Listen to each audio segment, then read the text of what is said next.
So good evening, it's New Year's Eve 2020, so we've actually made it to this point, so hooray to that, and give yourselves a big pat on the back. So I'm back, as I have been here every day this week, and I'm actually feeling quite optimistic, which some people might not be feeling so optimistic right now, but one of the reasons I have committed to stay the course on this little video series, but particularly tonight, is that hopefully you might go away from this video feeling a little bit more optimistic too. And I've even brought out the festive sequined jumper, especially for the occasion. Of course, I have my pyjamas on underneath, so it's very, very rock and roll over this end. And I might even venture across to the living room, back in the house, across the garden. I'm currently in the woman cave, but I might actually stay here. In actual fact, it's not much different for me for a New Year's Eve, because I tend to quite like the evening to spend it quietly, doing my reflection and really getting into looking ahead, looking to the future, and tying up some of those last little kind of niggly things, sorting out the mindset and getting ready for the new year. And I actually quite like that. I'm usually on my own on New Year's Eve, but this year I have 2 out of 3 children who are frankly bored and slightly miffed because they've had to cancel parties with their friends, but that's what they're doing. So I've left them in the house. Last time I checked, they were kind of play fighting, and they're big, they're actually big, so they've already broken a light bulb in the living room. So it's too much watching Star Wars movies today, I think. Anyhow, what I thought I'd do this evening, for those who haven't seen all of the other videos, there are 3 more prior to this one, plus an introductory one. I'm not going to, for those who have been here, I'm not going to do a full recap, so you don't have to worry. But for those who haven't, just to say, I've been doing a little video which relates to a free planner that you can download in the comments below, and I make one every year, and I update it every year, so it can be sort of up to date with the approach that we use. And it's called the Pragmatic Planner. It's a 17-page booklet, and you get kind of a little article and introductory section, followed by the kind of workbook pages that you can print off and fill in. And this week we started off on Monday talking about how it's really important at this time of year to get some rest and rejuvenation. And then we went on to spend 2 days talking about reflection. So the first one was about why reflect, why is it important to reflect at this time of year. In fact, it's important to reflect regularly throughout the year, which we'll talk about that as the year goes on. And then last night it was about the best ways to kind of reflect in order to be constructive. So it was about what is reflection and what isn't it, because we don't want to spiral into that kind of story of how awful everything is, and the drama and the chaos and everything else. And there's been a lot of it this year, so we want to make sure that we are actually being constructive with the reflection before we move on forwards and plan. So the actual next step in your planner is the step where we actually look at our essential needs, and I'll try and find the page. So the first bit is, you'll see this little diagram here, and it's kind of a web, and you can colour it in up to the lines. You probably can't see the lines in this photo, but the idea is that we have a set of essential needs. Humans have a set of essential needs that need to be met in order for us to feel healthy and resilient and robust. And if any of these needs aren't met, that's when we start to feel stressed, we start to get those emotional challenges. You know, we might feel really tense, and eventually, you know, that can slip into kind of more severe mental health challenges if we don't take care of those. So that's a really important bit that I've put in there, and I will be covering that tomorrow. But I thought that because it's New Year's Eve, I would move away a little bit from that kind of deep exploration stuff and really start looking forwards to that planning, the intention setting, the goal setting, whatever you prefer to call it. And I like to call it an intention because when we intend something, you know, I think a lot of people misinterpret the word intention. If we do something with intent, if we set an intention, we're kind of setting the direction of where we want to go. And, you know, when I set an intention, it's not just a kind of an airy-fairy, oh, you know, a nice thing to wish for, a nice thing to do. You know, an intention for me is that I fully intend to do this. I'm going to do this thing with intent, and I'm always going to keep that thing in mind whilst I'm doing it, because I will achieve it. You know, it's going to be done until it's achieved. And that's, you know, the way that I approach intention setting, and I kind of prefer it to the word goals, I guess. There's nothing particularly wrong with the word goals, but it has become a little bit of a kind of coachy speak thing. You know, we sort of talk about smart goal setting and all of that sort of thing, but I like the idea of intention. For me, an intention is a slightly bigger thing. It sets the direction, and the goals are almost like the little steps that we take towards that intention, and our sort of big overarching vision. So this is really the fun bit, and as I say, I wanted to do this on New Year's Eve, specifically this year, because I felt that hopefully, you know, if you're perhaps feeling a bit miserable because you're not doing what you'd planned to do this year or what you would normally do, then at least maybe you might be able to feel a little bit more uplifted when you start to imagine the things that can be and will be if you really, you know, put your mind to it. So I wanted to really talk about the fact that when we are setting a vision, when we are setting an intention, we're drawing upon what I consider to be our most valuable innate resource. And we have quite a few biological resources, so they're innate to us, we all have them, unless for some reason they have been damaged by some kind of trauma, as in, you know, the brain has been damaged in some way, or even, you know, sometimes if we have been emotionally traumatized in some way, those innate resources can go offline. We can kind of forget how to use them, or they're sometimes overridden by you know, some of the fear and the stress that happens when we traumatize. So, but we can relearn how to use them, and even people who haven't been taught how to use these from an early age can learn them. You can learn how to use them at any age, but I'm not going to go into all of the resources right now because I want to focus on the imagination. And as I say, for me, the imagination is our most powerful resource.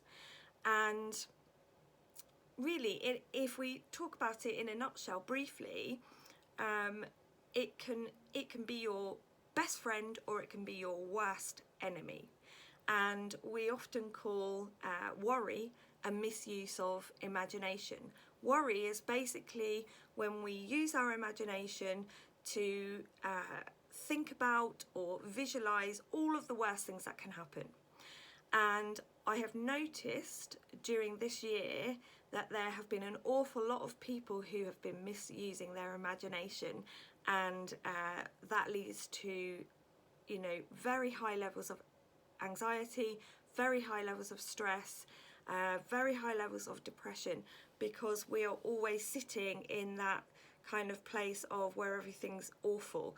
And what happens is the imagination is so powerful, it doesn't know the difference between what's real and imagined. So when we imagine constantly all the worst things that can happen, our physiology shifts to behave as if that is actually happening to us right now. And as I say, I absolutely can see, I know lots of people around me have been living in this state of an imagination which is just full to capacity with all of the worst things that can happen. And of course, this hasn't been helped by the fact that we're constantly bombarded with a narrative which is fearful. And it doesn't matter whichever way you sit with the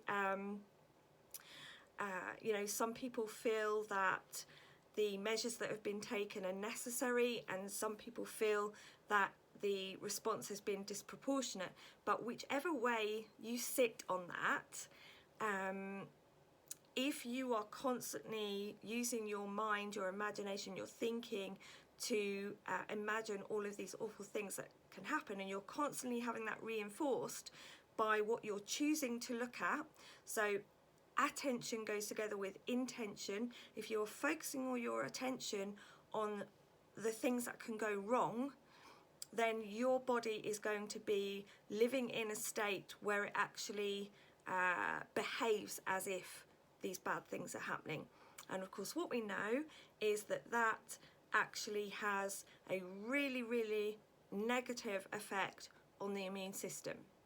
And this is widely researched. There's a field called psychoneuroimmunoendocrinology, and that basically means that it's basically the mind, the brain, the immune system and the hormonal system are inextricably linked, to the extent that there's a very high correlation, and some would say causation, between the level of stress that our bodies and our minds are under and our quality of health, and also our susceptibility to illness and disease, all forms of disease, whether it's heart disease, cancer, diabetes, you know, obesity, you know, all of the kind of autoimmune diseases, asthma, rheumatoid arthritis, all those things.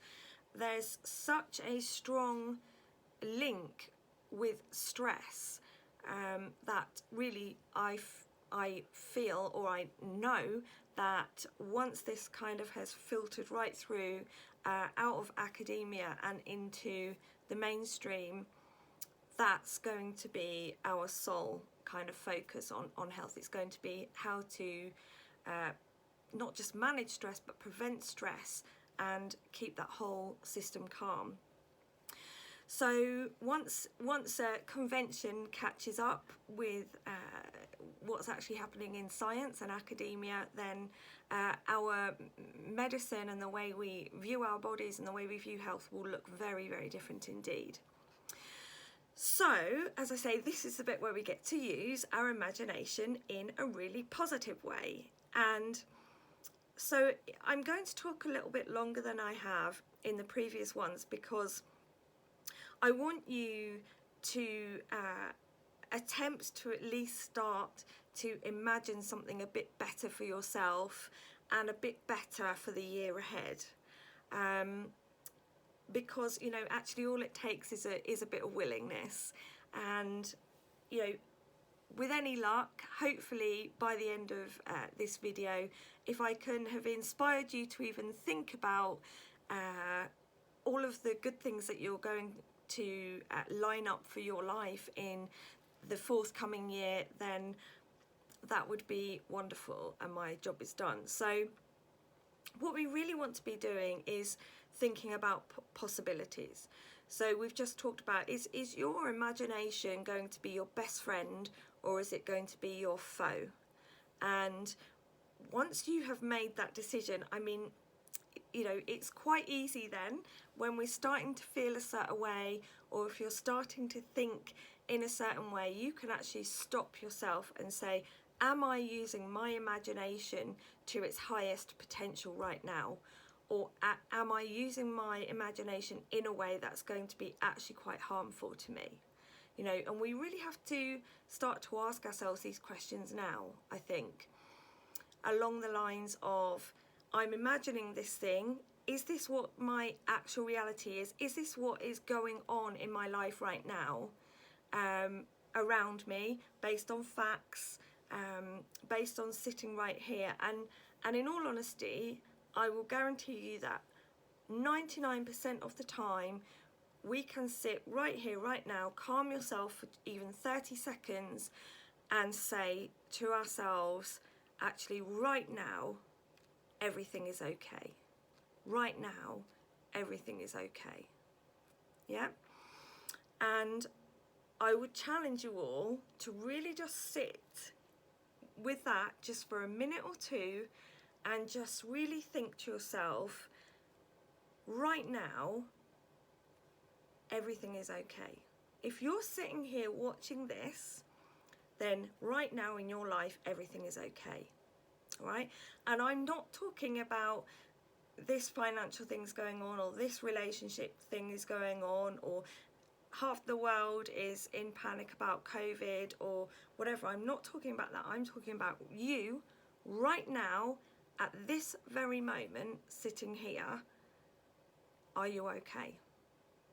And as I say, I can guarantee that I'm going to say 99% just to be sure, but I would say most, if not all of you, will be able to sit here right now. If you're watching this, you'll be able to sit here in all honesty and say, actually, right now, everything is okay. All right? So when we're thinking about, you know, the future, and we're thinking about the year that's coming, I don't want you to think about it. This is not about all of the things that you can't do because of restrictions, whether they're perceived restrictions or otherwise. Yeah? So this is about imagining the highest end of what could make your life fabulous in the year ahead.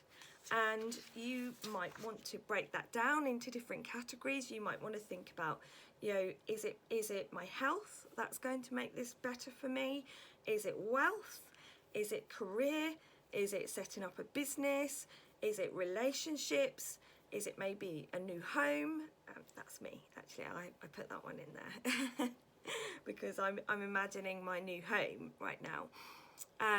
Is it your family? Is it some education that you want to do? Whatever it is, what at the highest end of what you could imagine as making 2021 a fabulous year for you, what does that look like? You know, what does it look? What is it? Maybe it's all of those things. Maybe you want to consider, you know, across the whole spectrum of your life. Rather than just focus on one thing, and then maybe break it down to focus on your attention on bit by bit. But, you know, is it time for a complete overhaul? Maybe you only need to tweak a few things, or maybe you're sitting here and you're thinking, you know what, I really feel ready for making some radical changes in my life, and right now I'm going to imagine what that will look like. And so there are some questions in the actual worksheet, if I can just find them. This is great, isn't it? I sort of thought I'd got this all ready, but you know, I will go through them tonight. I haven't done this on the other videos asking the actual questions, but I will talk about these a little bit tonight. So the first one is about imagining yourself this time next year. Okay, so in a year's time, asking yourself the question, how do you want to feel in 2021? If you're sitting on the 31st of December 2021, what is it that you want to have happened in that intervening year between now and then? you know, sometimes people like to choose a word for the year that they can use as a kind of guiding principle. You know, things like, do you want the year to be adventurous? Do you want it to be calm? Do you want simplicity? Do you want it to be fun or productive or, you know, healthy? What is it? So some people find that really useful to note that down, and it's amazing the power of that small thing actually, because you can kind of use it as a benchmark and think, right, okay, well, I want overall my year to feel like this. I want it to be simple this year. I want it to be calm. In which case, you know, when you plan things that you're going to do, you can ask yourself the question, does this align with my desire to have a calm year? So you might decide that you don't want to go bungee jumping because that's more adventurous rather than calm, if you see what I mean. So it's quite useful. It's up to you. The other question that I like to ask, and you know, it's quite a useful question. You may have heard it before. It's the magic wand question. So if you could wave a magic wand right now and have 2021 be exactly as you wanted it in an ideal world, what would that look like? Okay, so we're going to forget all restrictions, we're going to forget all limitations right now.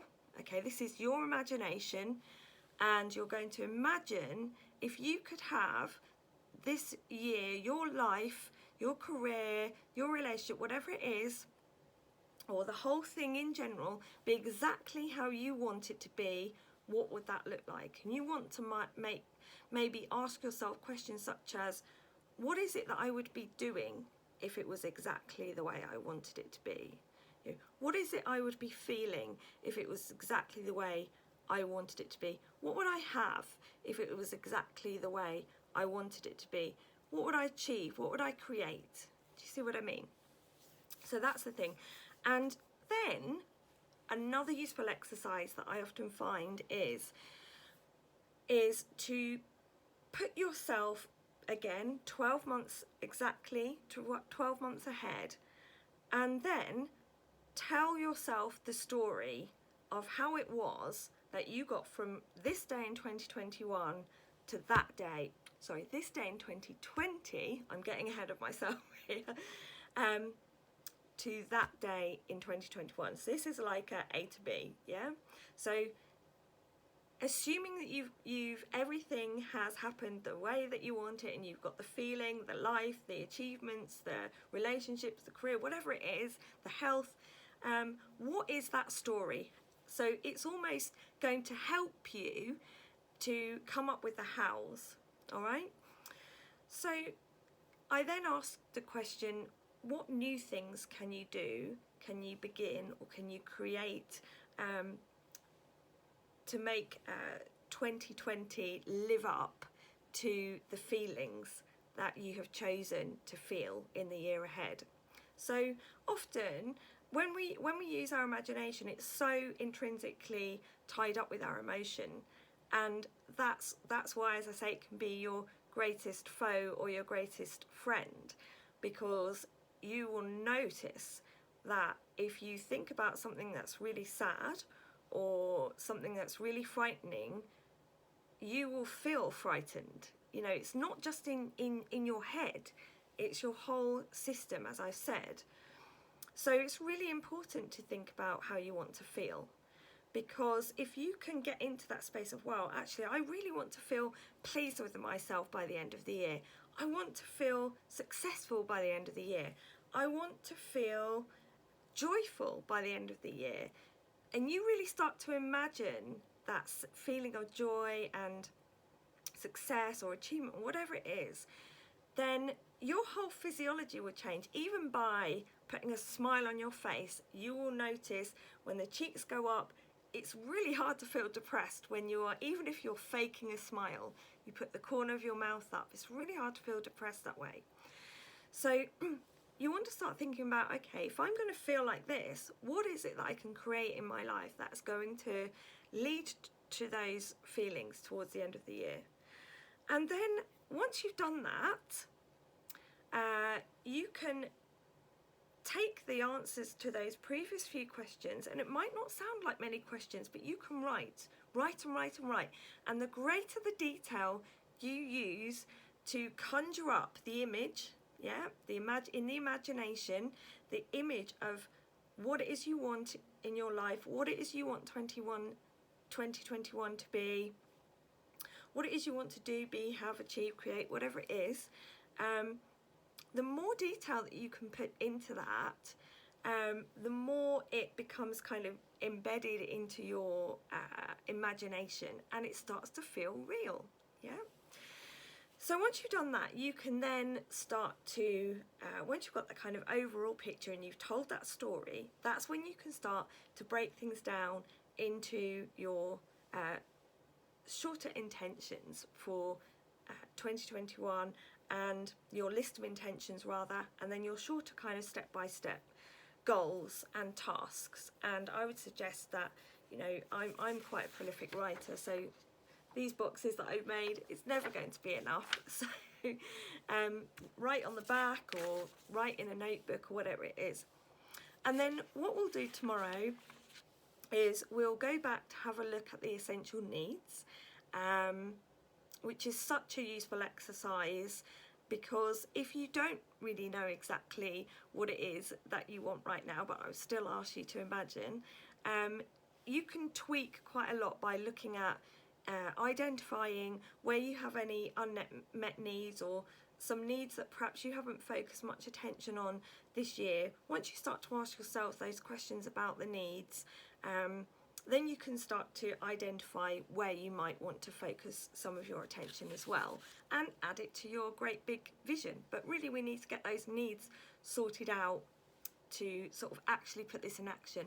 And then after that, on Sunday probably, or Saturday, I've lost complete track of what day it is. I keep thinking it's Friday, but it's Thursday, isn't it? Over the weekend, we will then start to bring it all together and have a look at you know, your final list, really what you're going to focus on, and we'll look at your kind of top 3 intentions and goals. And really, I just want to wish you a really happy new year, and I genuinely mean that. I sincerely mean it. If we can start to imagine and take care of our own future, and that ripples out to our family's future. You know, many of us have to take care of our family's future as well. I certainly do. If we can do that, we take care of ourselves, we take care of our families, and we take care of our friends, and we filter that out into the community, and you start to see how things around you start to uplift quite a lot. We can actually, you know, bring things together and bring people together to make really good things happen. And I've already seen that happen in 2020. See, I'm still getting ahead of myself. In 2020, we've started a community garden. People are getting together to do that. You know, we've already been doing that in the community. And if you really start to take stock right now and say, you know what, I'm not going to let 2021 control me in the way that 2020 has. I'm going to at least take some of the reins in my own life. And if you go back to all of those other videos from this week where I talked about, you know, how to, the fact that even if things have happened that have been out of your control, there are still things that you can do. And if you want to come and talk to us in more depth about all of this, and even go through your planner with us, we're going to be inside the Mighty Networks Positive Ways group for success in 2021. It's a little pop-up group that we've set up in the Mighty Networks community, and you will be able to access that once you have gone to the link where you can download the workbook, and it's all free. The workbook is free to download, and it's free to come into the group. And once you've done that, we can all get together and share our plans, and that group's going to be open for at least the next 4 weeks whilst people are coming in during the new year and starting to share those things with each other. And I'll really look forward to seeing you. Please have a really you know, a freeing evening within the, you know, confines of what it is that you feel is right for you and your family this evening. So that's great, and you know, much love to you all.